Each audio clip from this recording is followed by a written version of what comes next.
A paz do Senhor para todos. A nossa lição de hoje era a lição de número 11 do segundo trimestre do ano de 2025, que tem por título A Intercessão de Jesus pelos seus discípulos. Na oração de Jesus, ele intercedia a favor dos seus discípulos. O texto áureo que se encontra em João 17,3 nos diz: E a vida eterna é esta, que conheçam a ti só por único Deus verdadeiro e a Jesus Cristo a quem enviaste. A verdade prática, a oração que Jesus fez ao Pai em favor de si próprio, dos seus discípulos e da sua igreja ressoa ainda nos dias atuais. A oração que Jesus fez, ela ressoa nos nossos dias. É oração para que nós também sejamos cuidados por Deus. Que nós fomos os escolhidos por Deus. E Jesus, ele tem um imenso cuidado por nós, porque ele nos ama. A oração de Jesus. João 17, versículo 1 ao 3 e 11 ao 17. Jesus falou essas coisas e, levantando os olhos ao céu, disse: Pai, é chegada a hora, glorifica teu filho, para que também o teu filho te glorifique a ti. Assim como lhe deste poder sobre toda a carne, para que dê a vida eterna a todos quantos lhe destes. E a vida eterna é esta, que conheçam a ti só por único Deus verdadeiro e a Jesus Cristo a quem enviaste. E eu já não estou mais no mundo, mas eles estão no mundo. E eu vou para ti. Pai Santo, guarda em teu nome aqueles que me deste, para que sejam um, assim como nós. Estando eu com eles no mundo, guardava-os em teu nome. Tenho guardado aqueles que tu me deste, e nenhum deles se perdeu, senão o filho da perdição, para que as escrituras se cumprissem. Aquele que se perdeu foi Judas, para que a escritura, a Bíblia Sagrada, se cumprisse. Mas agora vou para ti e digo isso no mundo, para que tenham a minha alegria completa em si mesmos. Dê-lhes a tua palavra e o mundo os odiou, porque não são do mundo, assim como eu não sou do mundo. Não peço que os tires do mundo, mas que os livres do mal. Olha o cuidado que Jesus tem por nós, tem pelos seus filhos, tem pelos seus discípulos. Não peço que os tire do mundo, mas que os livres do mal. Não são do mundo, nós, né? Como eu do mundo não sou, Jesus. Santifica-os na verdade. A tua palavra é a verdade. Esta foi a oração de Jesus em João 17. O cuidado que Jesus, ele teve, né? De orar, interceder por ele, pelos discípulos, pela tua igreja. E essa oração, ela ressoa nos nossos dias também. Porque nós somos discípulos de Jesus.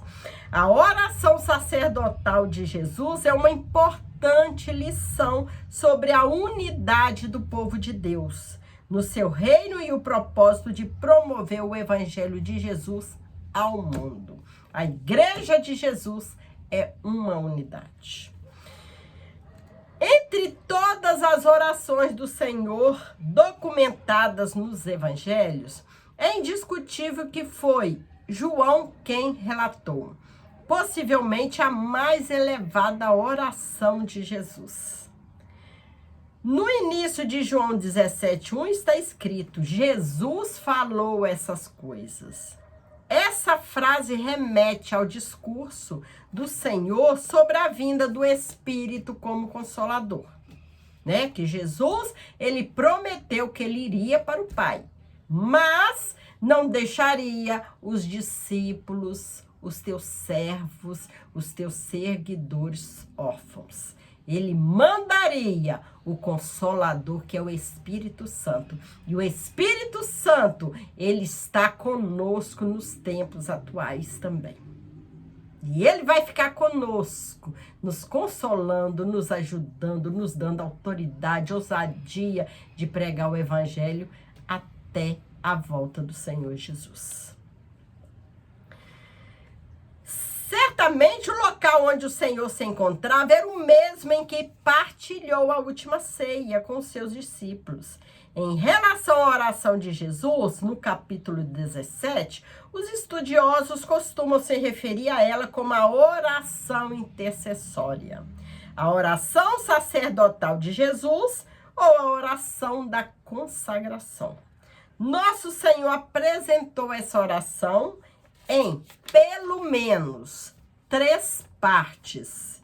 Ele orou para si mesmo, ele intercedeu pelos seus discípulos e também fez uma oração pela igreja futura, a igreja que iria vir, né? A oração de Jesus pela glorificação. Em sua conversa, né, oração, que oração é uma conversa, né, com o nosso Deus. Em sua conversa direta com o Pai, Jesus declara que é chegada a hora, referindo-se ao momento em que o Pai o glorificaria por meio de seu sacrifício redentor no Calvário.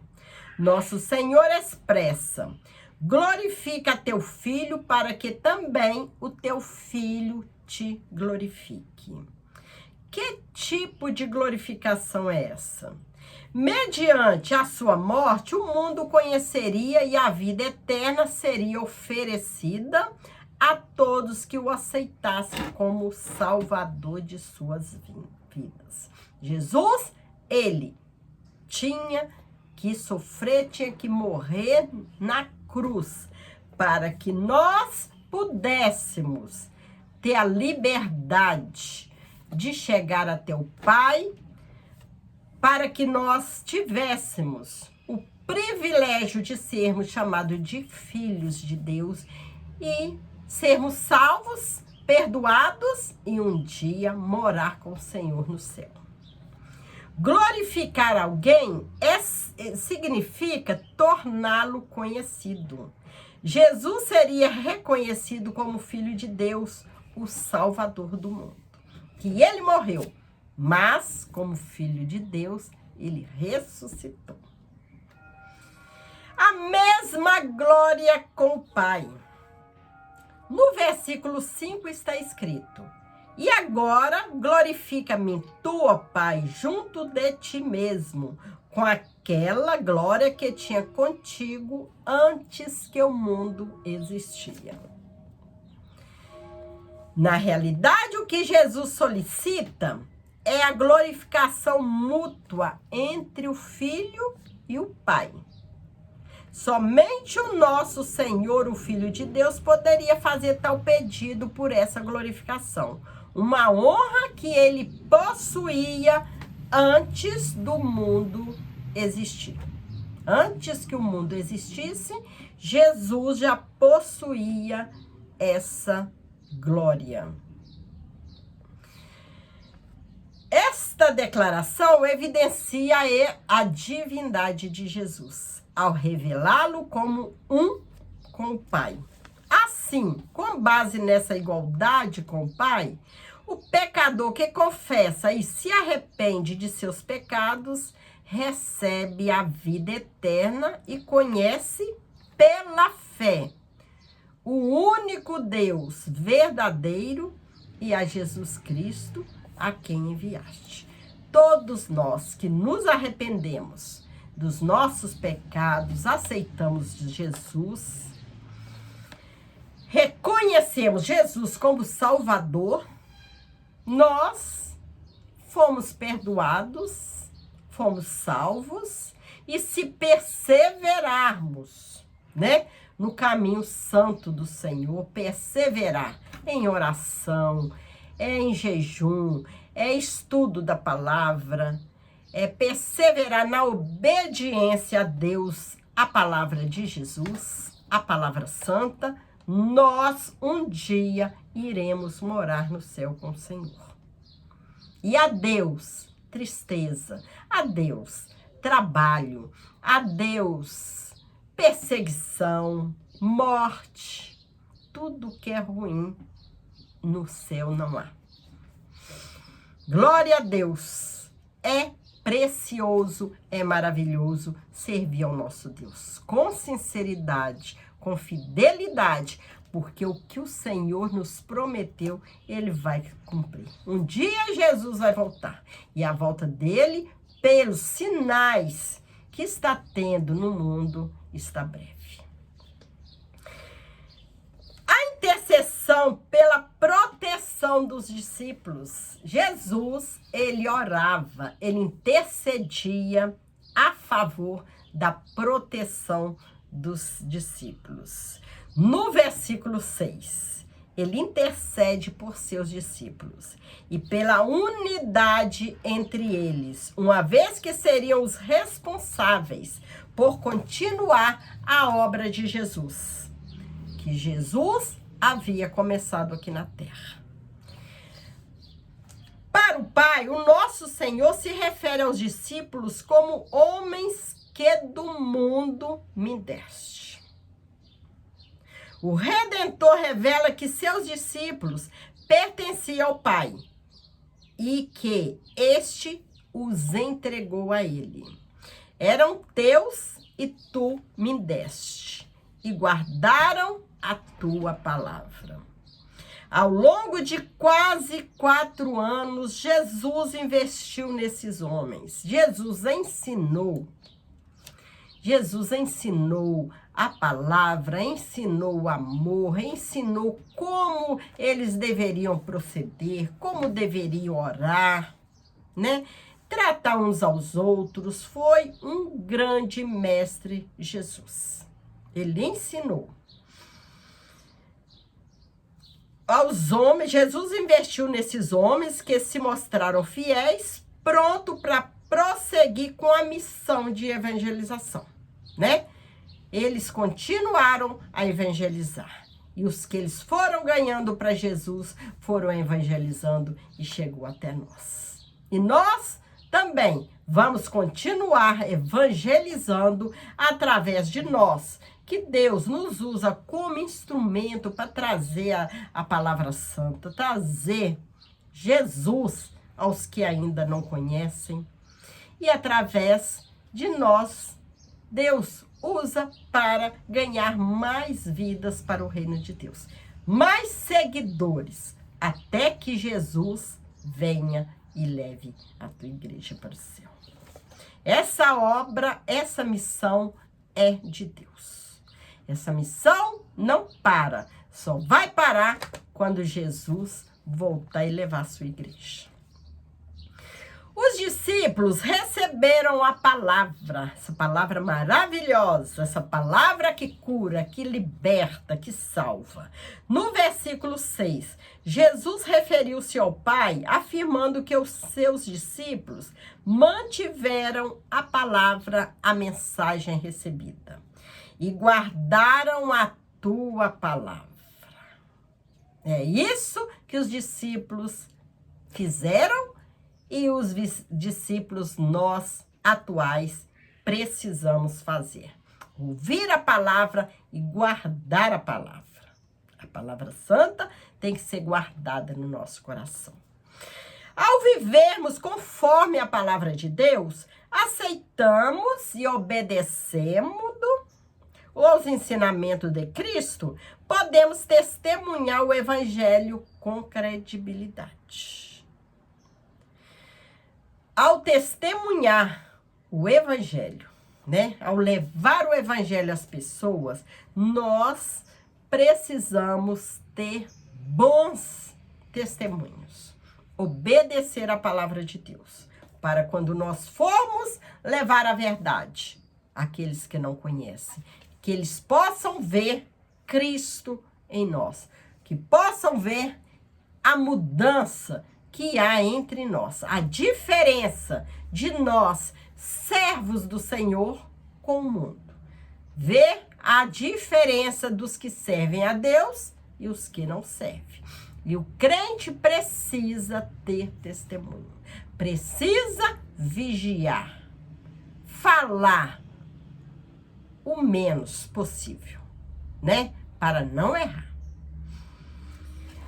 Cuidado com a língua, cuidado com onde vai, com o jeito de andar, jeito de vestir. Nós precisamos ser a diferença. Sermos diferentes. Não podemos ser confundidos com o mundo. Protegidos do mundo, que o mundo, ele nos odeia.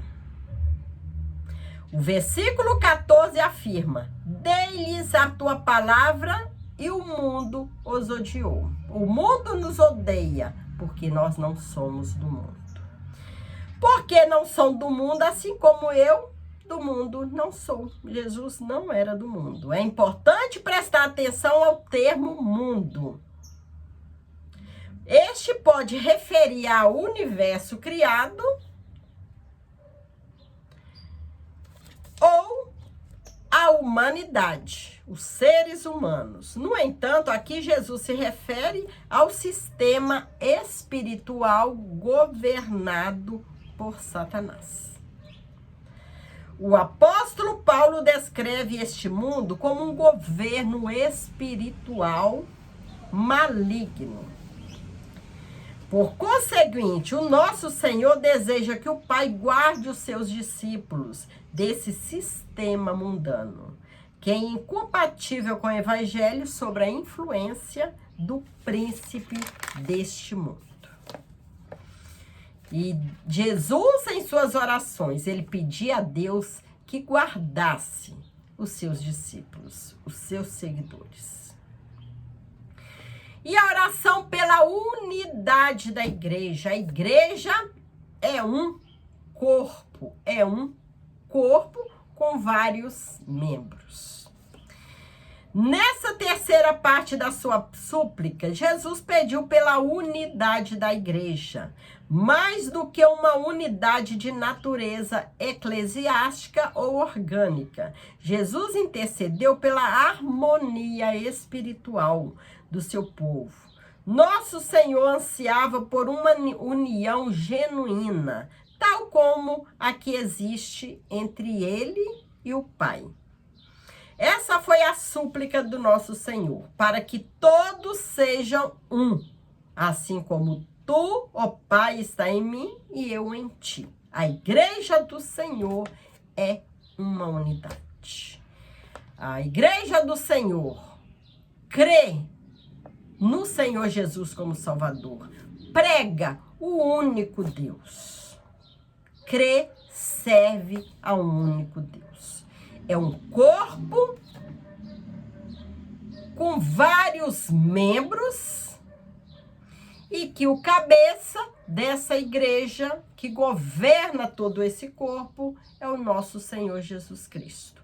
O corpo é guiado pela cabeça. E a cabeça é o Senhor Jesus. Nós somos guiados pelo Senhor Jesus. Nós não podemos fazer nada de nós mesmos, porque nós podemos errar se a gente fizer alguma coisa de nós mesmos. Mas sob a direção de Jesus, a gente não erra. A gente vai para o caminho certo, porque o Senhor, ele é a verdade, ele é o caminho. E ele nos quer bem. Ele nos tira do caminho errado e nos leva para o caminho certo. O propósito da unidade. espiritual da igreja, conforme a intercessão do nosso Senhor, é que o mundo creia que tu me enviaste. Assim, a igreja revela essa unidade espiritual com Cristo por pelo menos 4 motivos. Que motivos são esses? A união essencial dos salvos como membros do corpo de Cristo. União essencial dos salvos, promovida pelo conhecimento crescente sobre Jesus Cristo. União essencial dos salvos no desenvolvimento do fruto do Espírito. União essencial dos salvos manifestada na glória como filhos de Deus e detentores da vida eterna. O propósito dessa unidade é esse: a união entre os membros desse corpo, que todos juntos levem a palavra santa de salvação ao mundo, que o mundo veja a igreja como santa, como filhos de Deus, que vejam a diferença entre os salvos e os não salvos. E que essa união essencial dos salvos no desenvolvimento do fruto do Espírito. Que todos possam ter o fruto do Espírito, manifestar os frutos do Espírito, que é bondade, que é amor, que é união, que é tudo de bom que o Senhor, Ele nos oferece. E que nós possamos dar frutos do Espírito. É fruto da mansidão, fruto da bondade, amor, são frutos do Espírito Santo que nós, quando vamos servindo ao Senhor, obedecendo, estudando, nós vamos tendo esses frutos, vamos adquirindo esses frutos. Antes, o homem que não tinha controle sobre a sua carne, era um homem bravo, aceita Jesus. Jesus, através da palavra, Jesus vai transformando. Ele vai tendo o fruto da mansidão. Vai aprendendo a ser manso. Vai aprendendo a ser bom. A cuidar dos outros, a ajudar os outros. Oração por encorajamento à unidade. Em João 17, 21 e 22, o nosso Senhor roga para que os discípulos sejam incentivados a manter a unidade com Ele. A crença em Cristo como o único e suficiente Salvador é a principal razão da unidade cristã. De modo que os discípulos sejam encorajados a promover esse testemunho no mundo. Ter coragem, ter ousadia de levar esse evangelho, levar Jesus aos pecadores que ainda não conhecem ao Senhor. Assim, sem essa unidade de fé, o testemunho perde completamente a sua credibilidade. É preciso ter fé. O crente vive pela fé. O crente acredita, tem fé em Jesus, é porque ele sente Jesus. Ele não vê, mas ele sabe que Jesus existe. A gente sente a presença do Senhor. Chegamos à conclusão da lição de hoje. É extraordinário perceber que a oração sacerdotal de Jesus Cristo continua a ressoar nos dias atuais. Fazemos parte do corpo de Cristo e esse privilégio deve manter-nos cientes da nossa função no reino de Deus. Por isso, temos a responsabilidade de nos apresentar entusiasmado para testemunhar com coragem, com ousadia, o Evangelho de Cristo, revelando a obra que o Senhor Jesus realizou no Calvário. É missão. é dever nosso levar esse evangelho, falar, testemunhar o que Jesus fez em nossas vidas, o que Jesus continua fazendo. Levar aquelas pessoas que ainda não conhecem o nosso Senhor Jesus. Essas pessoas que ainda não têm essa paz, essa alegria de servir ao nosso Senhor. E essa certeza que um dia Jesus vai voltar e nos levará para morar com Ele. Chegamos ao final da lição de hoje e podemos aprender como Jesus se preocupou, se preocupa, continua se preocupando em cuidar de nós, cuidar da tua igreja. Ele mesmo intercedeu a favor da sua igreja, a igreja atual e a igreja do futuro. Jesus é maravilhoso. Vale a pena continuarmos nesse caminho, porque nós cremos que Jesus, um dia, lá do céu, ele virá e nos arrebatará, né? Se a gente já tiver passado pela morte do corpo, né? Seremos ressuscitados primeiro. E vamos com o Senhor, glorificado com um corpo transformado. Um corpo transformado pelo poder do Senhor. Um corpo glorificado para morar no céu. Então, fique com Jesus, que Jesus possa continuar te abençoando, abençoando sua família, e vamos continuar essa caminhada de fé, levando a palavra santa do Senhor, porque o Senhor salva, Ele liberta, Ele cura e leva o homem para o céu. Fique com Jesus e que Deus possa te abençoar grandemente, você e toda a sua família. Fique com Jesus. Amém.